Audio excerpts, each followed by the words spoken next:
Gather around. It's time for the show to begin. Ladies and gentlemen, this is... Hey everyone, my name is Jason. Hi friends, it's Desiree Josen. Alright, there were so many matches this year that were just too much. So this won't be a shocker because we've had a handful of really awesome matches that we just can't stop talking about. How many times have these guys fought? Like it's been quite a bit. I've been saying this all year. They're just so great to watch. We saw the heel turn coming, and then when it happened, nice and bloody, both dramatic and beautiful. You are now entering the ring with Chutes and Ladders podcast. Here are your hosts, Desiree and Jason. Chutes and Ladders Forbidden Door review. What's going on, everyone? My name is Jason. Hi friends, it's Desiree Josen. The Forbidden Door swung wide open today at London's O2 Arena, and we were gifted an unforgettable night of AEW chaos, championship battles, and jaw-dropping returns. Des, what are your initial thoughts? Oh, I thought it was great. From what we could see from social media and from the multiple posts, this looked amazing. And this isn't a surprise at all because AEW can pull off a hell of a pay-per-view. So let's get to it. Sounds good. Des, kick us off. How did this reunion land with you? We're talking about Copeland and Cage versus Killswitch and Sabian. I love this. I loved them together. This is pure nostalgia just for us wrestling fans. And this is the first time that they were tag team partners. I think the first time in 14 years. So this is huge. So, yeah, it's great to see them come out. Christian actually being cheered rather than being booed. So I'm sure he wasn't used to that. Edge got a huge pop. But the fact that they're working together, and there was a spot that I did actually see where Christian threw up Sabian, and then Edge or Adam came in and speared him. Awesome. Loved it. So, you know what? Just because I love them together and I love the feeling of seeing these old guys still have it, I'll give it an A. I love it. Listen, the reunion moment with Cope and Christian cleaning house that brought the O2 Arena to its feet, that was epic. I liked it a lot too. I'll give it a B+, but an A is not out of the realm. All right, now, Des, we have Fletcher versus Hiromu. This was a sleeper pick match. Did it over-deliver to you, and what's your grade? I think it definitely delivered. And what was it? Takahashi, he's got some fuzzy pants too, and I like his pants. But this was definitely a banger. And I want to see more of him on AEW. So, but I didn't realize how strong Kyle is. But he definitely showed his strength there. But there was one spot that I did like where Takahashi slammed Kyle's face into the apron and then proceeded to do a Liger bomb onto the mat. I'm like, and then left his body print on the mat. Loved it. That was huge. You know what? It was impressive. This was like the sleeper match that people didn't know if it was going to be a good or a bad one. It was definitely a good one. I'll give it like an A-. I'm going to echo you. Everything you just said. That was my high spot as well, so you took it. Thank you. I'm echoing you. Everything you just said, A-. Let's just leave it at that. Cool. All right, now on the TBS Championship, Mercedes Moné versus Alex Windsor versus Persephone versus Basilia. Des, this four-way chaos for the TBS title. How did Mercedes handle the storm, and what's your verdict? It went as expected. You know, she has 9 titles now, so she's a small girl carrying a lot of gold. So good for her. Good for her for putting that in her contract too. So I heard it was pretty good, and some of those girls were a lot bigger than her. What's her name? Bodzilla? She's huge. And she did take over a majority of the match. And then, of course, Mercedes has to find a way to win. And she did. So, it is what it is. Predictable. So I'll give it like a B. Yeah, I'm going to give it a B as well. Windsor locking a double sharpshooter before Bozilla broke it up, got the loudest reaction in the match, so that was pretty cool. Overall, yeah, it kind of went exactly as expected, so I think B is a fair grade. Nice. All right, now for the IWGP World Heavyweight Championship. Zack Sabre versus Nigel McGuinness. Des, technical clinic time. This match had a different flavor. Did it hit for you, and what's your score? Yes and no. Technically, yes. I thought it was great. With the dramatics and storytelling, there wasn't very much there. But as, watching a wrestling match, I do want to see some technicality out of it. So that's what they absolutely executed on. There was a spot that I did like where Nigel was like teasing the crowd and Zach came by trying to get him, and then he hits him with this nasty lariat, basically just knocks him out. So I enjoyed that. You know what? And we were right. Zach was going to retain. They did some good sportsmanship, shaking hands. That's always great to see. So I'll give it like a B+. Okay, cool. B+ is fair. The Tower of London spot I thought really was cool. So to me, that's actually the spot of the night. Yeah, I thought this was a great match, technically, just like you said. A B+ is a fair grade. Yeah. All right, now for the tag team championships, Hurt Syndicate versus FTR versus Brodito. Des, this tag division was on fire tonight. What stood out to you here, and what's your grade? Well, the Hurt Syndicate got hurt. And those guys are in fantastic shape, so we'll give them that. And they did take some major bumps from the other guys, so yeah, that was pretty fun to see. But FTR didn't win like we thought they would, but that's okay because there were some really cool spots.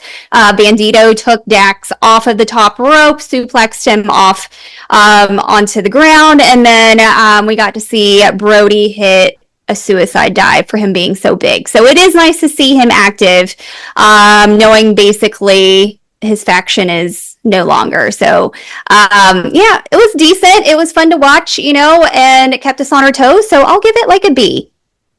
Yeah, a B is a fair grade. The face-off between Brody King and Bobby Lashley, and they were sparking meat chants across the O2. I thought that was hilarious. I thought that was so funny. So yeah, overall, I think a B is a fair grade. We talked about getting the titles off them. Thank God they did. So it's now going to be fun to watch Brodito defend their titles. All right, now for Unified Championship, we have Okada versus Swerve. Des, this was circled by every fan going in. Did Okada and Swerve live up, and how did you rate it? Hell yes. This was an awesome match. These two never disappoint. I'm a Swerve girl. I knew coming in that it may not go on his favor, but I know he was going to try his hardest. So definitely did. He took a really bad DDT on the stairs. Okada is just so good and technical, and so is Swerve.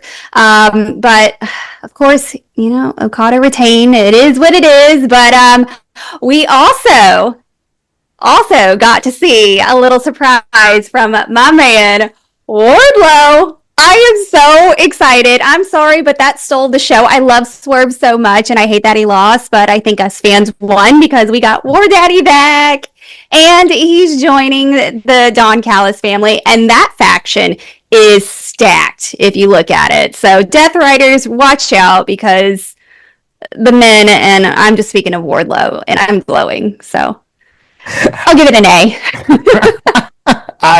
I'm just going to give it an A because I don't want any trouble from you. So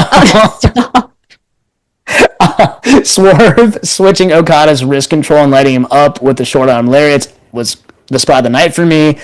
Yeah, you know what? I'm just going to give it an A, but I'm so glad that you're glowing because this is something that I know you wanted for a long time. Yes, we've waited very long for this. Oh, that's awesome. All right, now on to the Women's World Championship. Toni Storm versus Athena. Des, Toni versus Athena felt like a real war. How did it land for you, and what's your grade? Anything Toni does, I love. She is flawless. She was coming out looking like Effie from Hunger Games. We're not surprised by this. And there were some interferences there, but not enough to let my girl lose. So, and she actually took Athena out in submission. So, I I wasn't expecting her to do it that way to win, but hey, a win is a win. So there's really no words. She's perfection. She is at the top of her game. She is the woman of AEW. So all hail Toni Storm. A. Yep, A. Tony countering the O face into a crossface chicken wing for the stunning submission finish was definitely the spot of the match, possibly the spot of the entire pay-per-view. It was absolutely stellar. Listen, we can go on and on. We don't need to because we've said it many, many times. Anything that Toni Storm in, it's an A. Yes. All right, now on to the World Championship. By the way, we called this. We said this was not going to be the main event, and we were right because we're awesome. But Hangman Page versus MJF. Des, we're at the world title match here. This felt like a true main event, and what's your verdict? I love these two. I was telling you previously, I love MJF. I love everything that he does, but I love Hangman, and he's worked so hard. But he got one of the biggest pops of the night, if not the biggest. So that's huge.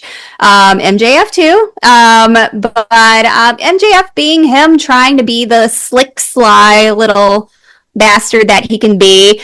Just trying to get Hangman disqualified. Like, he pulls up the table, he removes the turnbuckle, he slides in his little diamond ring, and he gets hit with everything. And then Hangman spits in his face. I was like, oh my goodness, what are we doing here? But either way, I loved it. I loved the dramatic. It had us all emotionally involved because you really don't know how it's going to go. It was great. It was dirty, and I love that. I'm going to give it an A. Yes, I'll definitely give it an A. Hangman reversing the Salt of the Earth into a Deadeye for the finish was classic. I love both these guys, especially anytime they're going up against each other, so an A is completely justified. All right, now on to the lights out steel cage match. Des, this cage came down to close the show in absolute chaos. Did this spectacle stick the landing for you, and what's your grade? Yes. It went down like the Titanic. Okay, one thing I did think was really funny and so random, and this is what we talked about earlier before we started recording. Young Bucks coming out to Hansen's Mbop. Nerds. I love Mbop. Okay, so I can't say that, but I'm just like, what? Anyways, and then they come, and instead of pouring thumbtacks, it's gummy bears. I don't know. So, whatever. But, of course, Mox comes in, strong with the blood. He gets hit with some barbed wire. I think he forks Darby. And then Will, who we know is, injured, has a very severe spinal injury, scales the cage like Vega from Street Fighter, and then moonsaults off of that. I don't know how many, 10, 20 feet. It's insane. It was pure chaos. It was exactly what we wanted. And the good guys won, exactly like we said. So, how could you go wrong with any of these guys? It was stellar and bloody and awesome. So I'll give it an A. 100% an A. The Golden Lovers reunion spot capped off by Ibushi's Phoenix Splash. It shook the O2 Arena to its core. That was definitely the spot of the entire match. Yes, 100% A. We knew that was going to be an A before we even got into it. It definitely lived up to that expectation. So 100% I'm giving it an A. Mm-hmm. All right, and that wraps up an unforgettable Forbidden Door. The crowd in London was red hot. The matches were loaded with high spots, and we got moments that fans will replay for years. Des, looking back at the whole card, what's your final overall grade for Forbidden Door? I loved it. And it's an international crowd, so they're hot. They're feeling it. You know what? I'm going to give it an A. I loved it. Yeah, 100% A, just like you said. We love international crowds. It's so cool. They don't get a lot of these events, so when they do, the crowd brings it, and it raises the energy. Listen, we said that Will Ospreay was not going to lose at home, so having him main event was completely the right call. So hats off to AEW Creative for doing that. So overall, I'm giving this an A. All right, and that actually wraps up this episode. What is your review for Forbidden Door, please shoot us a DM at the Shoots and Ladders. And like always, please like, share, and subscribe both on YouTube and Spotify. Once again, my name is Jason. I'm Desiree Josen. All right, until next time, have a blessed day and a blessed week. Have a great week. Bye, friends. This has been Shoots and Ladders. Follow us for more content.